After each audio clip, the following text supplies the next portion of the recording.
Hello again, and welcome to Pick Yourself, the podcast that helps you build a meaningful electronic music career. If your goal is to create and release outstanding music on respected labels, get better bookings, and grow a tribe of true fans instead of just social followers, then this show is for you. My name is Philip, thanks for tuning in, and now let's get right into today's episode.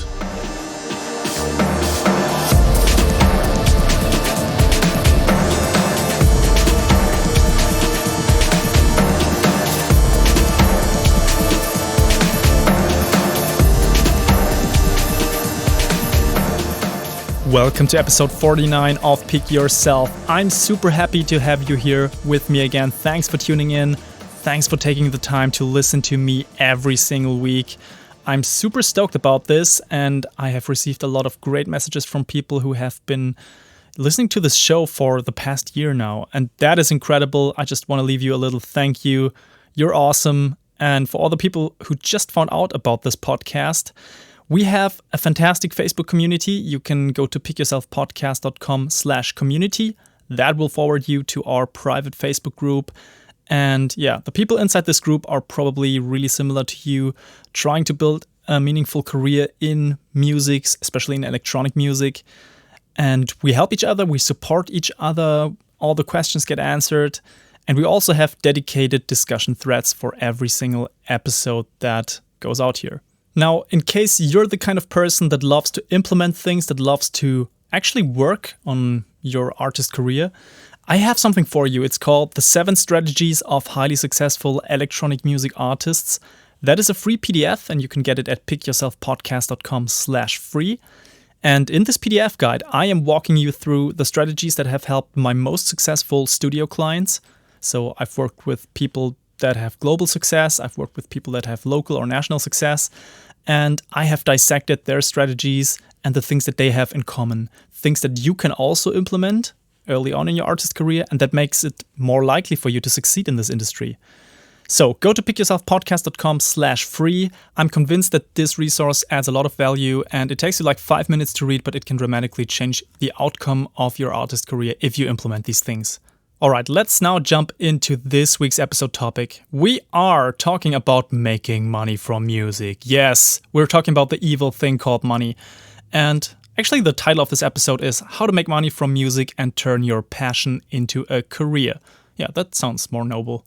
And so in this episode, I'm going to share with you 3 essential factors that I believe are going to make this possible, to make a full-time living from your music. So what does it take to make that happen? And since the second part of the title is called Turn Your Passion into a Career, we will also talk about how these things work together. Can you make money and still create remarkable art? Because often this is seen as incompatible. Can you make money from music and stay true to your passion? Yeah, so this is something that we also need to talk about. All right, first of all, there is nothing wrong with making money from music. And I have touched on this already in an episode called Art versus Capitalism, so one of the past episodes. And this was more a philosophical episode. And this time we're talking more about the practical aspects. And so just to make this clear, this is not an episode about selling out, as many people call this thing, like making money. You must be selling out. No, this is absolutely not the case. It's about making a living from your passion. And I think these are 2 different things. And if you followed this podcast or my blog for a while, you know that this would be the exact opposite of what I stand for with my principles. Yeah. So selling out is absolutely not what I'm after and what I don't think you should be after. But I am a big proponent of making a living, a decent living from your music. I think that should be possible, and it's important to find out how to make that happen. And so I think making money from music is absolutely fine as long as you don't purely see your songs as a product. Yeah, and you don't try to compromise your creative direction just to make it more suitable for a certain market or a certain audience. I think that is the most common pitfall here. But yeah, on the other hand, I must admit that if you just produce music that appeals only to you and to no one else, or maybe just to that obscure little niche with the size of 500 people worldwide, you cannot really expect to make a living from that. It's just not possible.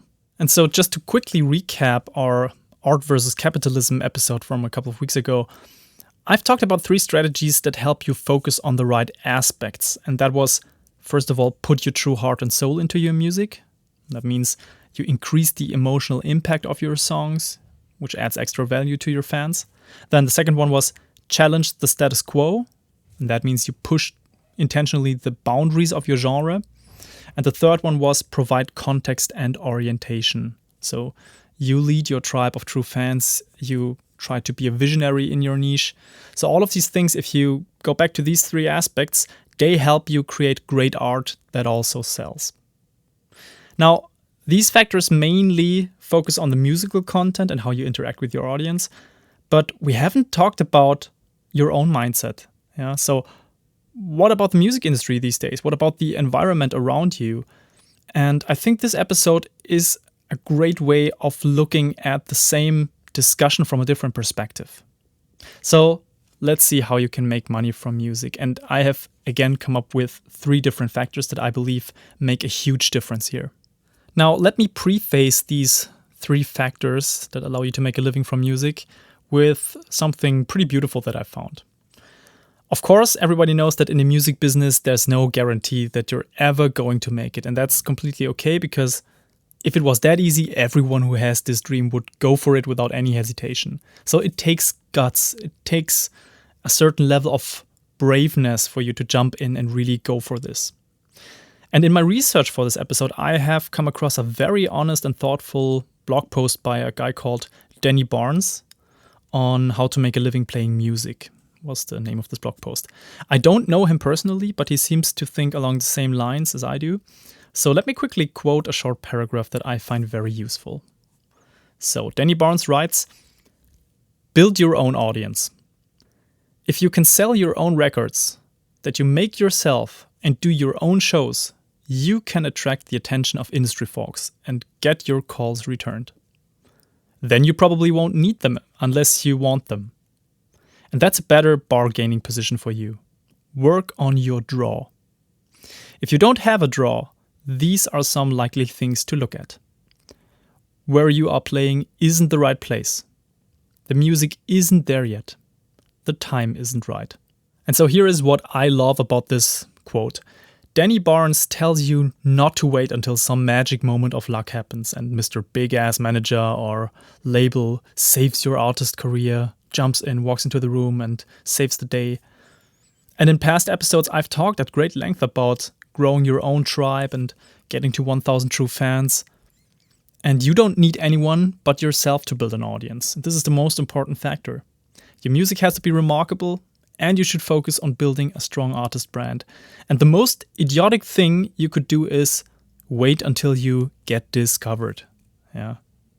If you wait until you get discovered by someone, you are always relying on external factors. So I found this quote extremely useful, and it's also especially useful if you think about making money as an artist. Because if you think you will only make money when that big manager or that big label steps in, you are terribly wrong, my friend. I'm sorry to say this. And there's a reason why I've called this podcast and my blog Pick Yourself. This is the essence of this. If you pick yourself, everything else will follow. So now that this is out of the way, let's jump into the 3 factors that will enable you to make a living from music, from your passion. The first one is dedication. Yeah, and dedication is different from passion. I'm going to explain this a little bit more. So, I'm really sorry to bring this to you, but there's a big chance that you're constantly lying to yourself. You might enjoy this dream of playing big festivals and headline slots at well-known clubs. You might enjoy your passion when you're in the studio, so you like producing music until very late at night. But are you truly committed to making it happen? Are you born to do this? Do you feel a true calling to do this and make a living out of it? So I believe that with a certain level of dedication, anything is possible. Without enough true dedication, you will most likely stumble and fall when the first real obstacle stands in your way. And this is why I say passion is not enough. Being passionate means you really love what you do. You love being in the studio. You love producing tracks. You're passionate about your craft. Of course you are. It's most likely a fantastic hobby and maybe even like a little side job already. But yeah, being truly dedicated means having the grit to overcome obstacles, move beyond the standard expectations. This is true dedication, and this is much more powerful than just passion. Of course, you need passion as well, but this is just one factor of true dedication. So here are some things you probably overlook when you're dreaming of a music career. For many years, your lifestyle won't look glamorous at all. You will have to keep your expenses down to an absolute minimum and make sure that you don't overspend on unnecessary things. And yes, that also includes your Netflix subscription or whatever else. This is a questionable expense at some point in your artist career. Then you will most likely have to have a side hustle in the first years to make ends meet. And it's hard to break free from that and then to go all in at some point. So first of all, even reducing or quitting your normal day job and then doing the thing where you focus on music and maybe have a little side hustle that hopefully also has to do with music. That is already like a big jump. But then doing the second jump of quitting your side hustle as well and going all in into music, this is really, really hard to do. Then the next thing is, without proper time management, you simply won't stand a chance, because balancing music, maybe your side hustle, your private life, and then also all the non-creative aspects of a music career that need to get done, this is really hard. So you have to learn a lot of skills beyond just making music. And then, of course, you are going to hit walls. You will feel betrayed. You will lose momentum at some point. You will experience plateaus. You will experience a lot of frustration, because it's hard to build a career in music. And this requires a solid mindset and puts a lot of pressure on your mental health. So you have to go into this prepared. So I don't want to be negative. Absolutely not. I think you should absolutely go for it. But there's a lot to gain. But also you can only get there if you're truly dedicated to overcoming these struggles that you will have to face. So there's no way around these struggles. You will have them.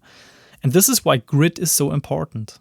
All right, that was the first factor, dedication. Now let's come to the second one, and this is diversification. So what do I mean by that? The real secret to making money from music is to diversify your income streams. Now, why is that?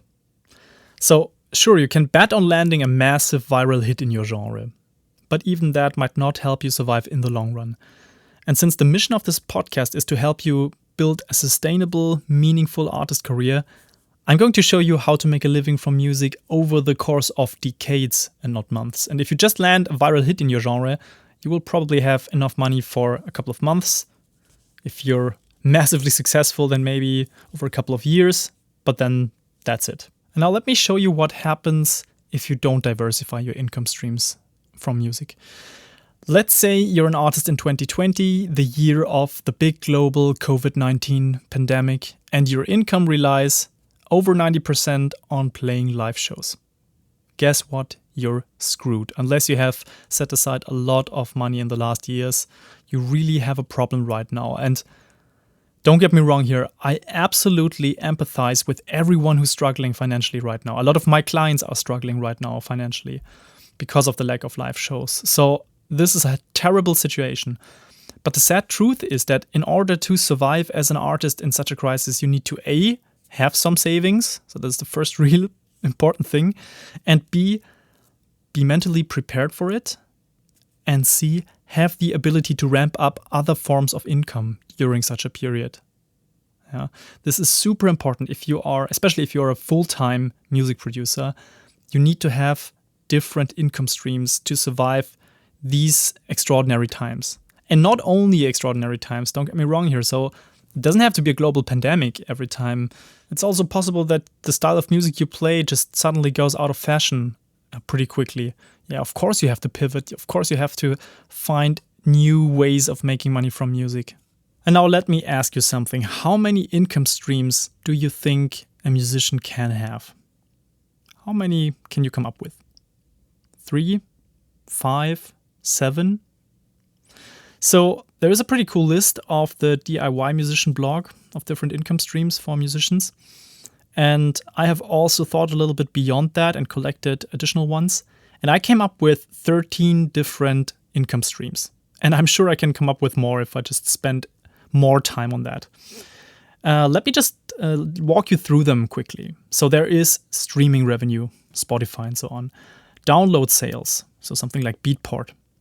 physical sales, that is selling vinyl or CDs in record stores, on tour or online. Then performance fees, so when a club or festival books you to play a gig. Then performance royalties, so money you get from performing rights organizations for when your songs are being played somewhere. Mechanical royalties, this is money you get from performing rights organization for when your songs are being physically or digitally duplicated. Yeah. Sync royalties, this is the money you get for licensing your songs to TV, ads, games. Then YouTube and social media video monetization. Yes, you can also get money from that, from the ad revenue that they produce. Money from neighboring rights, like non-interactive streaming royalties. Now it gets a little bit tricky. This is, for example, Pandora online radio station and so on. Then merch sales, revenue from studio session work, production, arrangement, remixing, and then income from events you organize and maybe income from running your own label. So yeah, that's a pretty extensive list, I think. I could come up with even more items for this list, but you get the idea here. There are far more music revenue streams than you think. And we should try to exploit as many as possible, yeah? So it just helps to diversify our income as musicians because we don't want to rely 95% on just one item. Now, of course, these revenue streams are usually not evenly distributed, yeah? So it's normal that 80% of your music revenue comes from only 20% of your income streams.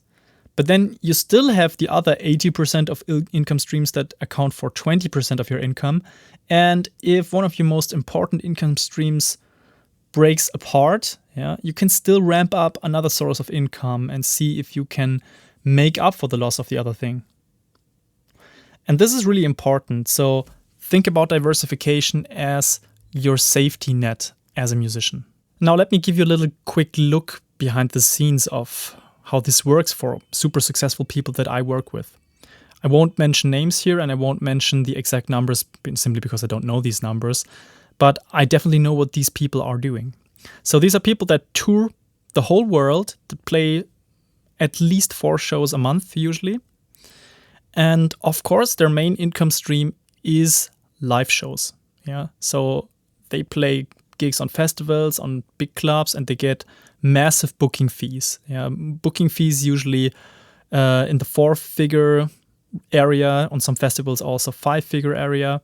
So these are really, really massive gigs. Of course, this is the most important income stream. They lost this income stream completely during COVID-19, during the global pandemic. But guess what? They had already other sources of income in place. Yeah, they still sold some of their tracks. They still had some streaming income. They also are running their own labels. So not only do they sell their own music, but also music for other people. Then they get a lot of remix work. So they get paid to do remixes for other artists. So they just ramped up this revenue stream and said, yeah, okay, I'm open for more remix work right now. They sometimes also mix music for other people, simply because they like this exact style.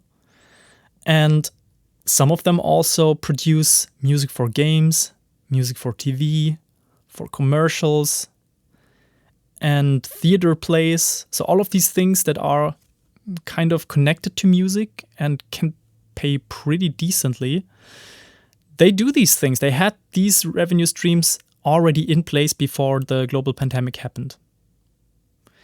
And yeah, this is one of the reasons why they are successful. And they will survive this crisis, I'm completely sure. They didn't rely on just one source of income. They were clever, they diversified. Okay, this was the second point, diversification. Now let's come to the third and final one, and this is patience. And I know this one is hard. Making money from music won't happen overnight. For sure not if your plan is to make a full-time living from music. So it's relatively easy to make music your side gig, yeah, but making a full-time living from music is definitely hard. And rarely have I seen examples of artists that started their career and went full-time in less than 3 years. Yeah, just usually not happening. It's more likely going to take 5 to 10 years of dedication, diversification, and patience. Yeah, so 5 to 10 years is kind of the plan that you should have in the back of your head. If it happens faster, then congratulations, you're among the chosen few. But yeah, this is a realistic outlook. And I think that's okay. I think it's a life worth living and a path worth exploring, even if it takes this time. And here's my honest opinion. I believe that if you make it too early in your career, so let's say within 1 or 2 years, you're setting yourself up for failure in the future.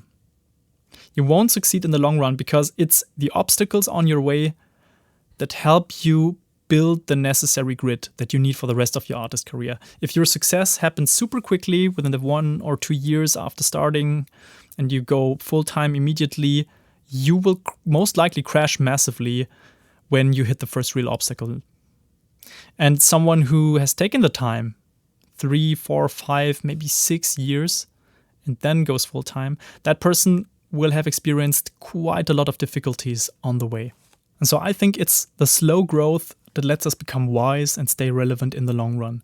And most importantly, it's good to give yourself the time to explore and to experiment and to find out what truly resonates with you. So also this is usually not clear within the first years. So what's the typical income journey of an artist? So making money from music usually happens in steps. So at the beginning of your music career, you invest way more than you earn. It's completely normal. And then you slowly start seeing a bit of return on your investment. You get booked, the fees at least cover the cost of your trip. And some people actually buy your tracks online or get your physical products. And then you hit a plateau. And that's where most artists give up, at this first plateau. They simply don't have the grit and the patience to move beyond that stage. They think, damn, it's just not going to happen. But honestly, if you stick with your vision and you keep working towards making a full-time income from music, you will soon overcome this first plateau.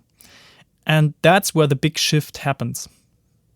Not only will your fees rise significantly, your booking fees, but you'll also notice that your audience, your true fans, this audience has grown to a size that actually makes a difference to your bottom line. They want your physical products. They are setting up showcases in their hometown just to see you play. And they buy your stuff on Bandcamp instead of Beatport because they know it serves you better. So this is awesome. I think this is an absolutely fantastic phase to be in. And apart from that, you will also get more remix and more production and more session work requests. You will suddenly feel kind of in demand. And that's a nice feeling. But usually, then you're facing a second plateau. Your style of music, for example, goes out of fashion, or you're feeling burned out and you lose the joy of producing and playing music. And that's the moment where, again, many artists give up. So what's the secret to success in the long run then? It's, again, patience. Very few artists manage to overcome the second big plateau, but the ones that do will remain relevant for the rest of their career. I'm completely sure about that. Making a living from music in this last phase feels way more relaxed because you will have experienced many ups and downs and the different plateaus, And in essence, it's also the phase of constant reinvention. So you have learned at this stage that you have to reinvent yourself. You cannot stand still as an artist. And if you want to hear some first-hand experience, then just go back to my conversation with Chris Jarman, aka Kamikaze Space Program. He talks in detail about this long-term career thing and how he constantly reinvented himself as an artist and also as a person. So that person, that could also be you. So in conclusion, if you want to make money from music, you have to be strategic. It's difficult, but it's not impossible to make a living from music, even a full-time living. If you can hold your horses and be strategic about the steps you need to take, then you're already on the right track, I think. And the biggest recommendation that I have for you is to never walk alone on this journey. So it sounds cheesy, but go find people like yourself and start collaborating. And this way you can speed up your growth and you can expand your professional network in a natural way without the shitty networking thing. And honestly, if you don't know where to start now, just come to our free Facebook group. So pickyourselfpodcast.com/community. You will find like-minded people there.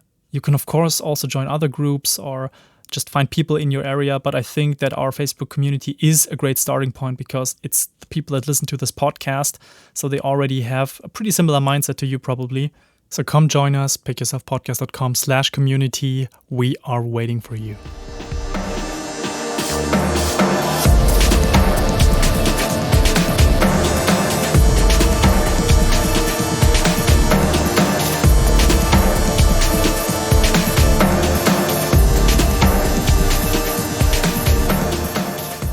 Alright, so how can you put this episode into action now? Making money from music the right way. Now that you've learned what it takes to make a living from music in the long run, it's time to look at what you can do right now, at least to get started. And as always, I'm giving you 3 dedicated action steps that will help you with these first steps. The first one is analyze your level of dedication. So, are you truly committed to making a living from music in the next years? It's totally okay if you're happy with doing this only on the side, but it's good to clarify this for yourself, to not live in an empty dream, yeah? And this also means you can adjust your strategy accordingly, yeah? So you will do things a little bit differently if you plan to do this only as a hobby or as a side income compared to someone who is actually going for making this a full-time income someday. So this is what I mean with dedication. There's a different level of dedication necessary, and you have to analyze where you stand on that scale.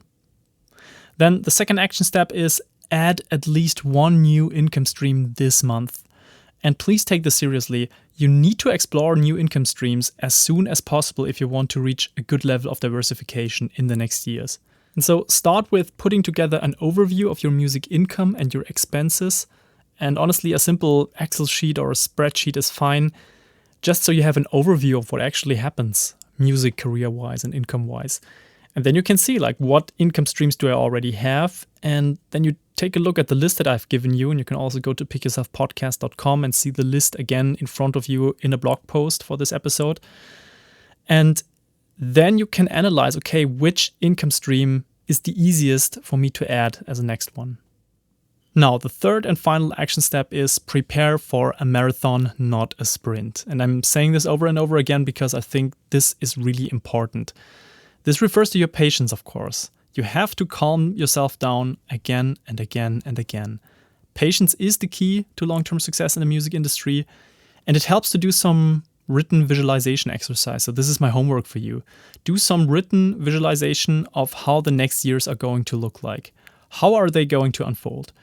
Include some serious obstacles and some serious downfalls, plateaus and problems, because this then helps you gain a realistic but positive outlook. You can, of course, also write about how you overcome these obstacles. Alright, that's it for this week's episode. Now, I would love to hear from you. Are you planning to make music your full-time income? And if not, are you planning to at least generate some side income from it? Or are you simply seeing music as a hobby, which is also completely fine? This podcast is for everyone. But I would love to hear from you. I would love to get to know you a little bit better and the outlook you have on music. You can leave a comment under every episode blog post. So just go to pickyourselfpodcast.com and look for this week's episode blog post. You can, of course, also join the discussion thread on Facebook. So we have an episode discussion thread in our private Facebook community, pickyourselfpodcast.com/community. But you're also most welcome to send me a direct email. So philip@copilco-productions.com. I'm happy to hear from you. I read everything, and I hope to see you again next week for episode 50. Take care, stay safe, bye-bye.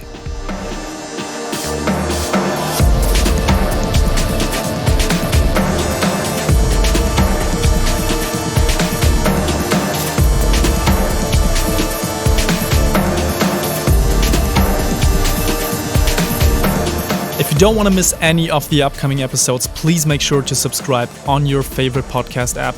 And you can find detailed blog posts for every single episode on pickyourselfpodcast.com. Until then, see you next time.